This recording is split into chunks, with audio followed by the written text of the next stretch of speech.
Hello guys, good morning. Welcome back on my YouTube channel. How are you all? I hope सारे अच्छे होंगे। Last class में हम chapter number 5 the fundamental unit of life start किया था हमने।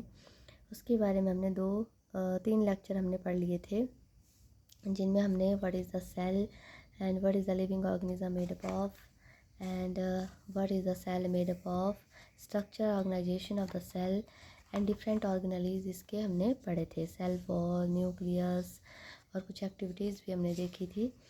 तो न्यूक्लियस को हम डीपली स्टडी कर रहे थे, तो थोड़ा सा हमने पढ़ लिया था, एक्टिविटी हमने देख ली थी। और उसके बाद हम न्यूक्लियस के इंटरनल पार्ट के बारे में जानेंगे कि न्यूक्लियस के अंदर और क्या क्या चीज़ें होती है। Okay, the nucleus contain chromosome. Nucleus के अंदर क्या होता है? क्रोमोजोम होते हैं which are visible as rod shape structure only when the cell is about to divide. और वो वैसे हमें दिखाई नहीं देती है, जब सेल डिवाइड करने वाला होता है उसी टाइम आपको वो दिखाई देती है, और वो बिल्कुल रॉड की तरह स्ट्रक्चर होती है। Chromosome contain information for inheritance of character from parents to next generation in the form of DNA. DNA का मतलब होता है डीऑक्सीराइबो न्यूक्लिक एसिड। तो ये जो क्रोमोजोम होते हैं जो रॉड शेप के स्ट्रक्चर में होते हैं न्यूक्लियस के अंदर, ठीक है, उनमें बेसिकली क्या होता है, पेरेंट्स की इंफॉर्मेशन होती है, और वो information one generation to next generation जाती है, उसको बोलते हैं इनहेरिटेंस। क्या बोलते हैं? इनहेरिटेंस। जैसे आपके पेरेंट्स से कोई करैक्टर आपके अंदर आ गया, जैसे आपके पेरेंट्स जो है लंबी हाइट है तो आपकी हाइट भी लंबी हो जाएगी। उनके बालों का कलर मान लो ग्रे कलर का है तो आपके भी ग्रे हो जाएंगे। आइज़ का कलर मान लो ब्लैक है तो आपके भी ब्लैक हो जाएंगे, ठीक है। तो वो इनहेरिटेड करैक्टर है। Chromosome are compose of DNA and protein. तो क्रोमोजोम बेसिकली किससे बने होते हैं? डीएनए और प्रोटीन से बने होते हैं। DNA molecule contain the information necessary for constructing the organism cell. तो कोई भी ऑर्गेनिज्म जब बनता है तो इस डीएनए के अंदर सारी की सारी वो इन्फॉर्मेशन होती है, जो एक सेल को, जो मतलब नया ऑर्गेनिज्म है उसको बनाने के लिए जो चाहिए, वो सारी इन्फॉर्मेशन इस डीएनए के पास होती है। Functional segment of DNA is called the gene. तो इसको अंडरलाइन करना आपने। जो फंक्शनल सेगमेंट होता है किसी डीएनए का उसको बोलते हैं जीन। क्या बोलते हैं? Genes. In a cell which is not dividing this DNA is present at the part of chromatin material. और कोई सेल अगर डिवाइड नहीं कर रहा है तो उसमें ये जो डीएनए होता है वो एक क्रोमेटिन का पार्ट होता है, मतलब ऐसे ही पड़ा होता है उसके अंदर वो। Chromosome material is visible as entangled mass of thread like structure whenever the cell is about to divide, the chromatin material get be organized into chromosome। तो ये जो क्रोमोसोम मटेरियल होता है ना, वैसे तो ये ऐसे पड़ा होता है जैसे धागे का गोला होता है ना, बस वैसे ही पड़ा होता है, एंटेंगल बिखरा हुआ उलझा हुआ होता है। पर जैसे ही इस सेल ने डिवाइड करना है, नए सेल की फॉर्मेशन करनी है, उसी टाइम ये जो क्रोमोसोम होते हैं, क्रोमेटिन थ्रेड है, वो अपनी शेप, अपनी पोजीशन ले लेते हैं, ठीक है। The nucleus play a central role in the cellular reproduction. तो न्यूक्लियस जो है एक सेंट्रल रोल प्ले करता है। जैसे हमारी बॉडी में हमारा ब्रेन होता है, वैसे ही सेल के अंदर न्यूक्लियस होता है, ठीक है। Which a single cell divide and form the two new cell. जब वो एक सिंगल सेल डिवाइड होता है तो नए सेल दो बनते हैं। It also play a crucial part along with the environment in determining the way the cell will devolve and what form it will exhibit at maturity by directing the chemical activities of the cell। तो ये बहुत ही crucial part भी का role play करता है, ठीक है, क्योंकि इसके पास सारी इन्फॉर्मेशन होती है, सारे एनवायरनमेंट के साथ कैसे एडजस्ट करना है, कैसे न्यू स्ट्रक्चर बनानी है, वो सारी केमिकल एक्टिविटीज़ इसके अंदर होती है। Okay, in some organism like bacteria, जैसे बैक्टीरिया है ना, unicellular organism, the nuclear region of the cell में be poorly defined due to the absence of nuclear membrane. तो ये आपको यहाँ पे दिख रही है ना structure, this one is a prokaryotic cell, इसको ये बैक्टीरिया है, इसके अंदर आपको जो है न्यूक्लियस दिखाई नहीं देगा। पर यहाँ देखो ये जो स्ट्रक्चर डार्क जैसी दिख रही है, this is called the nucleoid. तो ये इसके बाहर से कोई मेम्ब्रेन नहीं होती है।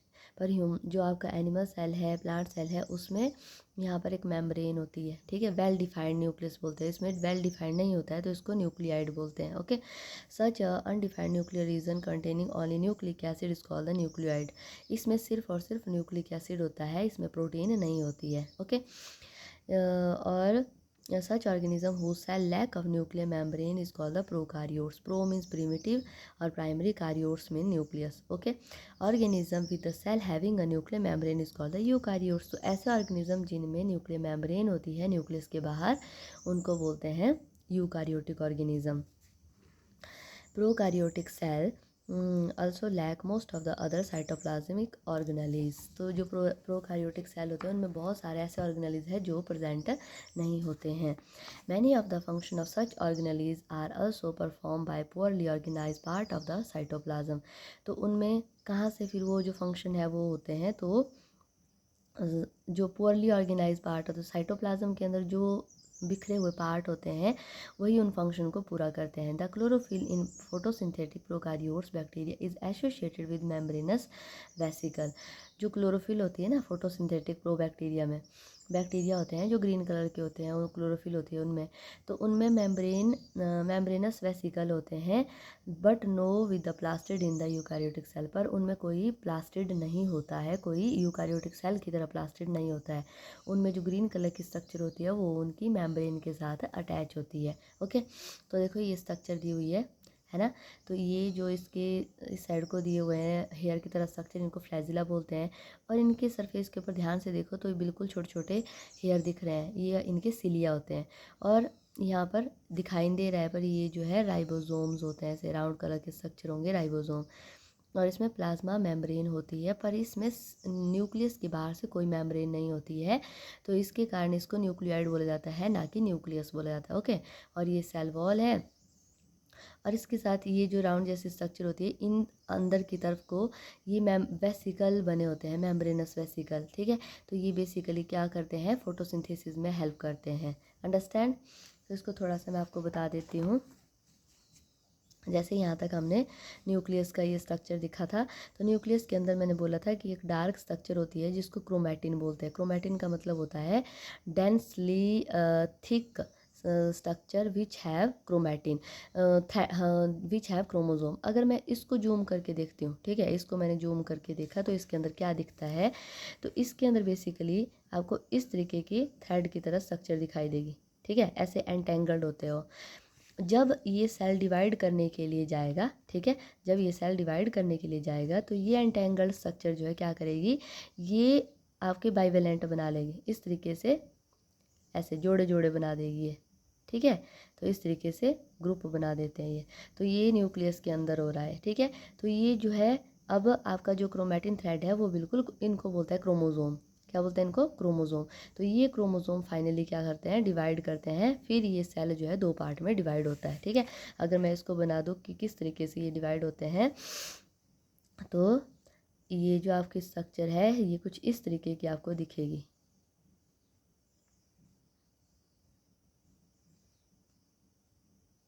कुछ इस तरीके से आपको दिखेगी और आपका सेल आपको कुछ इस तरीके से डिवाइड होता हुआ दिखेगा। अंडरस्टैंड। तो बाद में ये जो पूरा सेल है ये दो पार्ट में डिवाइड हो जाएगा, और ये जो स्ट्रक्चर है जो क्रोमोजोम है ये डबल हो जाते हैं। ओके, तो जितने क्रोमोजोम एक सेल के अंदर होते हैं ना, पहले जब ये डिवीज़न करता है तो ये डबल बना देता है। फॉर एग्जांपल मान लो यहाँ पर जो है 4 क्रोमोजोम थे, ठीक है, 4 क्रोमोजोम थे, तो यहाँ पर ये जब डिवाइड करना शुरू करता है तो यहाँ पर 8 बन जाते हैं। ठीक है, और 8 बन जाएंगे तो 8 के बाद ये आधे आधे हो जाएंगे, फिर 4 इसके अंदर आएंगे, 4 इसके अंदर आएंगे। ओके, तो इस तरीके से क्रोमोजोम जो है डिवाइड होते हैं और एक नया सेल बनता है। अंडरस्टैंड। तो ये था क्रोमोजोम का स्ट्रक्चर। तो नेक्स्ट है आपका साइटोप्लाज्म। आई होप सबको समझ आ गया होगा क्रोमोजोम के बारे में। नेक्स्ट है साइटोप्लाज्म। तो साइटोप्लाज्म क्या होता है, when we look at the temporary mount of the onion peel as well as the human cheek cell, we can see a large region of the cell enclosed by the cell membrane। जब हमने onion की पील देखी थी और human चीक cell देखा था तो हमने उसमें देखा था एक सेल मेम्ब्रेन एक बहुत बड़ी स्ट्रक्चर को जो है एनक्लोज कर रहा है, मतलब सेल की स्ट्रक्चर के अंदर जो है एक अलग सी ये वाला स्ट्रक्चर। ठीक है, ये वाला जो स्ट्रक्चर है देखो सेल मेम्ब्रेन है ना, तो इसके अंदर ये पूरी एक स्ट्रक्चर को एनक्लोज कर रहा है। ठीक है, this complete area is called the cytoplasm. ठीक है, इसके अंदर जो भी मटेरियल है that is called the cytoplasm. This region take a very little stain, बहुत थोड़ा सा इसमें कलर होता है। It is called the cytoplasm. Cytoplasm is the fluid content inside the plasma membrane. It also contain many specialise cell organelles. तो इसके अंदर बहुत सारे सेल ऑर्गेनेलीज होते हैं। Each of these organelles perform a specific function for the cell. तो हर एक जो सेल ऑर्गेनेली है वो एक स्पेसिफिक फंक्शन करता है। Cell organelles are enclose by membrane. तो सेल ऑर्गेनेलिज जो होते हैं वो मेम्ब्रेन से एनक्लोज होते हैं, मतलब हर एक ऑर्गेनेलिज के बाहर से एक मेम्ब्रेन होती है। In prokaryotes, beside the absence of defined nuclear membrane, the membrane-bound cell organelles are also absent. तो जैसे ये था ना प्रोकारियोट्स, तो जैसे इसके अंदर न्यूक्लियस के बाहर से कोई मेम्ब्रेन नहीं थी, वैसे ही अदर जो स्ट्रक्चर इसके अंदर प्रेजेंट होंगे उनके बाहर भी कोई जो मेम्ब्रेन नहीं है। The significance of membrane can be illustrated with the example of viruses. Viruses lack of membrane and hence do not show the characteristics of life until they enter into the living cell. तो ये जो मतलब membrane absent है, तो ये virus का भी ये फीचर होता है कि वायरस के अंदर भी मेम्ब्रेन अब्सेंट होती है, ठीक है। और वायरस कैसे इन्फेक्ट करता है, जब उनको कोई न्यू लिविंग ऑर्गेनिज्म मिलता है तो उनकी बॉडी के अंदर जा कर के उनकी जो मशीनरी होती है उसको यूज़ करते हैं, ठीक है, और उसी में मल्टीप्लाई करते हैं, तब जा कर के वो मल्टीप्लाई कर सकते हैं। अदरवाइज सिंगल जो वायरस है, अगर उसको कोई होस्ट नहीं मिलता है तो वो मल्टीप्लाई नहीं कर सकता।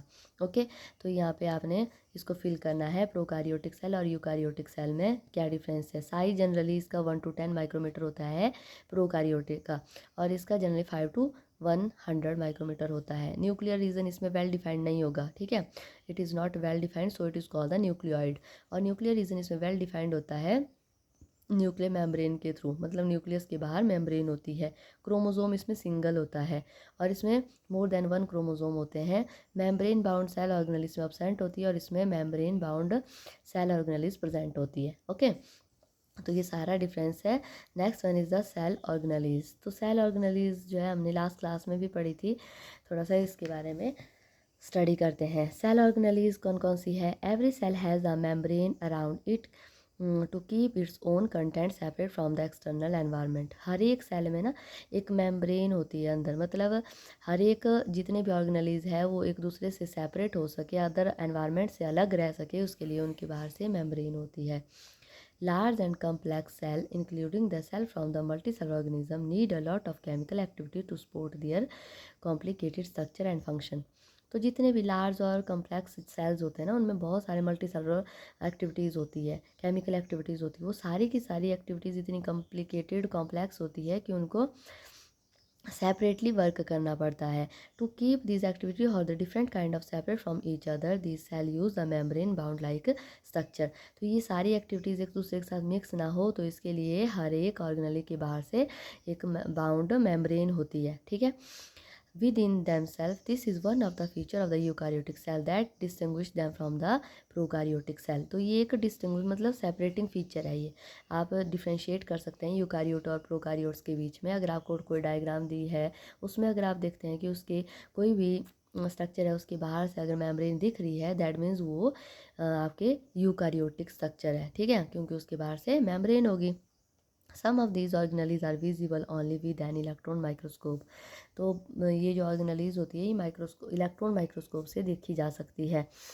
We have talked about the nucleus in a previous section. Some important example of the cell organelles which we will discuss now are, तो कौन कौन सी ऑर्गेनेलीज इसमें हम पढ़ेंगे। एंडोप्लाज्मिक रेटिकुलम, गोल्जी कम्प्लेक्स और गोल्जी अपरेटस बोलते हैं, lysosome, mitochondria, plastid. They all are important because they carry out some very crucial function in the cell. तो बहुत इंपॉर्टेंट है, बहुत ही क्रूशल फंक्शन प्ले करते हैं ये। First one is the endoplasmic reticulum, ER इसको बोलते हैं, और न्यूक्लियस के साथ में लगा होता है ये, ठीक है। The endoplasmic reticulum ER is a large network of membrane bound tube and sheet. तो ये ऐसी स्ट्रक्चर होती है जैसे मान लो ट्यूब्स आपने जोड़ दी एक दूसरे के साथ, ठीक है, या फिर शीट्स जोड़ दी। It look like the long tube और राउंड और ऑब्लिगेट बैग वेसिकल। तो ऐसे लगता है जैसे लंबी लंबी ट्यूब जुड़ी हुई है, उनके साथ कोई बैग जुड़े हुए हैं। The ER membrane is similar to structure of the plasma membrane.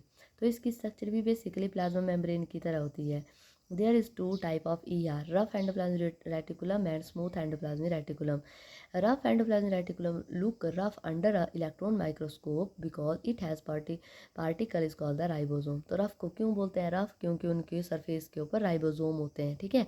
मैंने पीछे भी आपको बताया था कि बटन की तरह स्ट्रक्चर होते हैं जिनको राइबोसोम बोलते हैं। These ribosome which are present in all the active cell. तो जितने भी एक्टिव सेल होंगे उनमें राइबोसोम होते ही होते हैं। क्यों होते हैं? Because these are the site of protein manufacturation. ये प्रोटीन बनाते हैं सेल के अंदर। अगर प्रोटीन नहीं बनेगी तो सेल के अंदर अदर फंक्शन कैसे होंगे? तो प्रोटीन बहुत ज़रूरी है। The manufacture protein are then sent to the various places in the cell depending upon need. तो जो इसमें प्रोटीन बनती है वो अलग अलग हिस्से में जाती है जैसे जैसे ज़रूरत होती है। The SER help in the manufacture of the fat molecules. तो जो स्मूथ एंडोप्लाज्म रेटिकुलम होते हैं वो हेल्प करता है बेसिकली फैट मॉलिक्यूल बनाने में और या फिर लिपिड बनाने में, ठीक है। Some of these protein and lipid help in building the cell membrane. तो इन जो आपके लिपिड या प्रोटीन का कुछ हिस्सा जो है सेल मेम्ब्रेन को बनाने में जाता है। This process is known as membrane biogenesis. तो क्या बोलते हैं उसको? Membrane biogenesis. अब देखो मेम्ब्रेन का बनना भी जरूरी है, अगर मेम्ब्रेन नहीं होगी तो सारा सेल फट जाएगा, ठीक है। तो membrane biogenesis is necessary. Some other protein and lipid function as enzyme and hormone.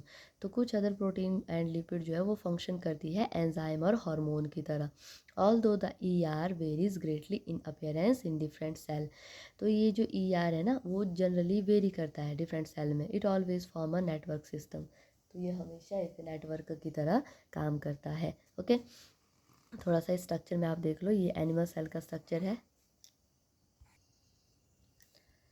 ये जो स्ट्रक्चर है इसको ध्यान से देखना है। और ये जो सेंटर में है this one is a nucleus. ये 3D स्ट्रक्चर आपको दी हुई है और इसके बाहर से ये जो आपको ट्यूब की तरह स्ट्रक्चर दिखाई दे रही है, ठीक है। और इसमें देखो गोले गोले बटन जैसे दिख रही है ना, these are the ribosome on the surface of a ER। तो ये आपके रफ एंडोप्लाज्म रेटिकुलम। और इस तरफ देखोगे आप तो ये बिल्कुल स्मूथ है ना, यहाँ इसके ऊपर कोई बटन नहीं है, तो ये स्मूथ एंडोप्लाज्म रेटिकुलम है। और ये डबल मेम्ब्रेनस स्ट्रक्चर जो है माइटोकॉन्ड्रिया है और ये गोल्गी अपैरेटस है। और इसके साथ ये सेंट्रियोल है। ये जो है जब सेल डिवाइड करता है उस टाइम ये हेल्प करता है। तो उसके साथ आपका ये प्लाज्मा मेम्ब्रेन है और ये पूरा का पूरा जो एरिया है this one is the cytoplasm. Okay, और राइबोसोम आपके बिल्कुल गोले गोले स्ट्रक्चर दिख रहे हैं ना, दीज आर द राइबोसोम। तो ये आपका ER के बारे में था। Thus one function of the ER is to serve as a channel for the transport of material. Especially protein को ट्रांसपोर्ट करने का काम करता है थ्रू द चैनल।